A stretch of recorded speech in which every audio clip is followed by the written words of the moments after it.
Welcome back, everybody. Warm your hands next to the fire. It is time for What's Hot. This is where we talk about those stories that have everybody talking. And today we're joined by Susie Falk from the Falk Group Public Relations. Jeff Wagner back with us. Debit or credit card information at risk for 40 million Target customers. Target now acknowledges there has been a security breach. The accounts would have been impacted between November 27th and December 15th. Should Target have let customers know 3 weeks ago when this became apparent, because this really just starting to emerge and consumers finding out that they could be at risk?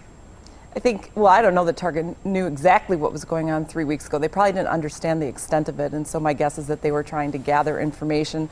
I don't know the full extent of it. I did have a nice conversation with the expert from the Better Business Bureau, and whatever they knew 3 weeks ago, you know, shame on them for not at least having come forward a few days ago, if not prior to that. And then also just consumers, be wary and watch your statements for the next few months. As far as I'm aware, this problem's not going to go away soon. So just keep an eye on those statements. This is very unfortunate, especially this time of the year. Well, yeah, Susie, and I think you're right. The key to me is that as soon as you realize that you have a problem, and now that might not have been, 3 weeks ago when they're first starting to get the first indicator, but as soon as you realize you have a real problem, and there's no question that the Target knew that way before this was disclosed, that's when you just got to come clean. And I understand it's embarrassing. I understand it has the potential to hurt business, but you're talking about the credit card access of millions of different people, and now I think people need to be alert to look at their statements and stuff. The sooner they know about it, the easier it is for them to make sure they're not getting ripped off, and that's where I think Target really went wrong. And so many people are affected. I mean, these thieves hit at the right time, the busiest shopping time. Sure, and I almost wonder if Target waited until as close to Christmas as possible, because this is the huge season. They don't want people not to shop there. For sure, but this is a very sophisticated theft, and this is not something that is easy to do. And if you look at how much money we're talking about here, a couple hundred here, a couple hundred there on your card, some people may notice, some people may not, and I think it behooves us all to pay real close attention if you think you've been to Target lately. The big safeguard for consumers, though, is they're not on the hook. If someone has charged their card fraudulently, they are not on the hook for it. If you just have catch to find it, and it takes a couple of days to process it through your bank. I've been there, and it's not the easiest process, but you can have it done in a couple of days. It happened to my colleague today. We were talking about it, and I knew she had some funny things going on with her credit card, and she reminded me that she had been to Target, and it was for $8.95, a charge that was coming out of Maryland. Yeah, but she watches her credit card statements, and she said, I didn't make a charge from Maryland. She called the bank, and the bank, to their credit, followed up on it. The bank didn't point a finger at Target. This was 2 weeks ago, but she remembers having been to Target. So. All right. Be careful. Coming up next, we reveal the viewers' Now more of What's Hot in our viewers' choice topic of the day. Again, we're joined by Susie Falk and Jeff Wagner from 620 WTMJ. This is the viewers' choice topic of the day. Duck Dynasty patriarch Phil Robertson is off the A&E show indefinitely after an interview he did with GQ magazine. In the interview, Robertson made a number of controversial comments. At one point, he compared homosexuality to bestiality. He also said blacks were happy in the South prior to civil rights. Should A&E have suspended him for making those comments, among others that are in that interview? Well, let's be honest. What got him in trouble is what he said about homosexuality. I mean, that there was immediate protests from a number of the gay and lesbian groups that were out there. What he said to me, you can disagree with it. I get that. It's different than like Alec Baldwin, who got bumped from his MSNBC show because he had a habit of issuing like homophobic slurs and things like that.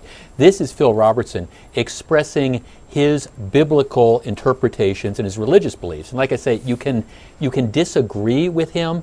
I'm not sure. How is equating homosexuality and bestiality a biblical belief? And what does that have to do with African Americans being happier in the South? The African American thing isn't what got him canned. Okay, it's but the homosexuality. He still said it. It's still offensive, and it has nothing to do with the Bible. But it may be the second most offensive thing he said, but it was still said.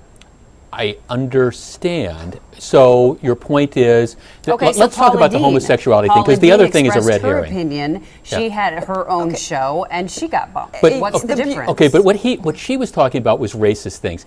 This is not, it's the homosexuality comments that got him bounced. I don't need to. Because what he said You guys wasn't are- racist in any way. You guys are doing a beautiful job here. You know, I mean, the guy said some really idiotic things, Jeff, and they were offensive. And, you know, you can tune into the show and think the guy's greater than anything, and some people do. Some people love rednecks, okay?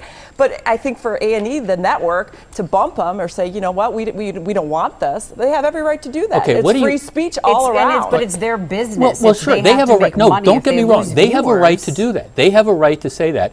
My question is, since that's the most popular show on A&E, 15 million people a week, what do you think that the odds are that this is really just a publicity stunt and he's back on the air sometime soon? You sound cynical.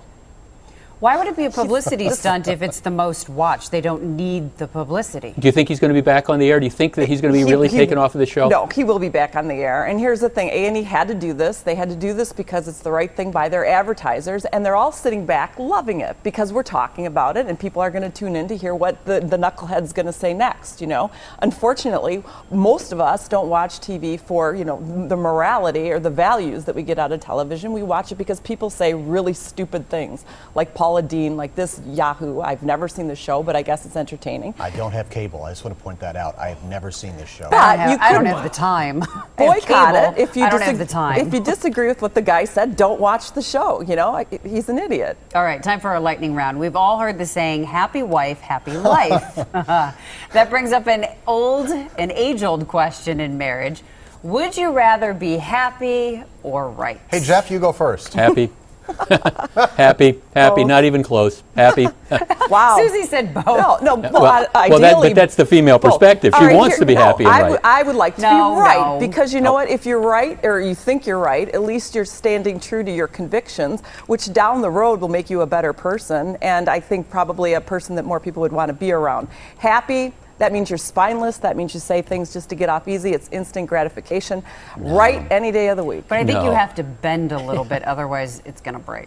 Yeah, this is, it's great for you guys to say this on TV. The reality is, in your households, you know, you're not going to try to go to, you know, DEFCON 3 every time that there's an argument or a disagreement with a spouse. You have to compromise. You have to get along. That makes people happy. Don't sweat the small stuff. And at the end of the day, most of it really is small stuff. Isn't that a nice, wouldn't that be a nice lesson for our politicians if they would compromise and collaborate and not sweat the small stuff and get along? They're try married. to get along. They should know. First two words I said after I do.